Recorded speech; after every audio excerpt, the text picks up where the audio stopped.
Hello, Aquarius rising. This is your new moon in Capricorn forecast for December 23rd through January 6th, when we have full moon in Cancer. This new moon in Capricorn is in your 12th house. It's very abstract, it's very spiritual. It is about spirituality. That is what the 12th house is. And it can also be a kind of confusion, lack of clarity. The 12th house is also retreat and reflection. And the new moon there can kind of feel spacey.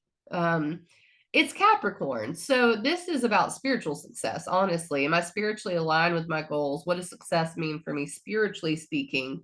Um, and I think that's a big deal for an Aquarius rising because both Aquarius and Capricorn are ruled by Saturn. And Saturn in Aquarius is in your first house of self.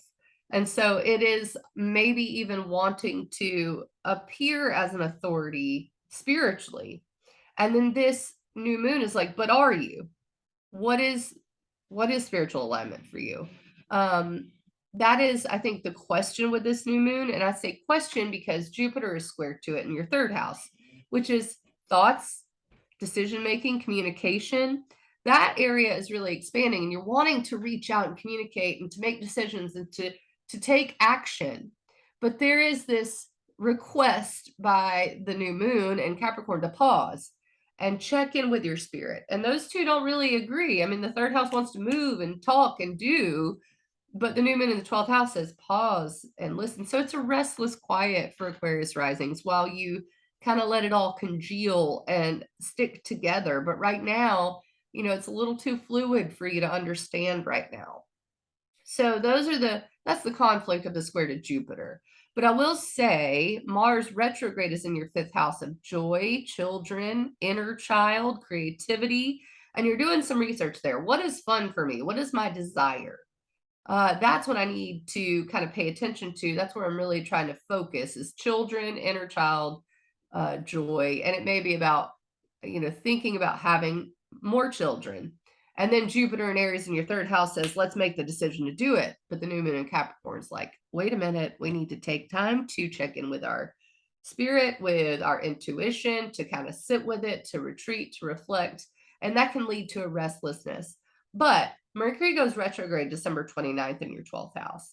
And I think it is a period that even more so is asking you to kind of quiet and figure things out over the new year.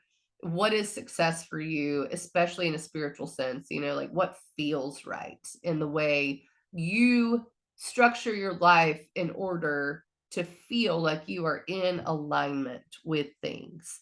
And the other thing is, I don't necessarily want to do things to society standards either. I think that's part of the Mercury retrograde. And do I feel empowered here?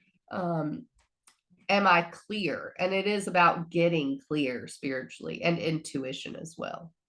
So I will see you before January 6th, which is the full moon in Cancer in your sixth house, which this will culminate in. It's like taking the time to retreat and reflect. Then you get a full moon in your sixth house, which is work and routine and health and everyday life. And you can kind of nourish yourself by getting into a better routine around that full moon, and that will help you become more clear spiritually. But I'll tell you more about the full moon in Cancer when I come back before January 6th. I'll see you on the flip side.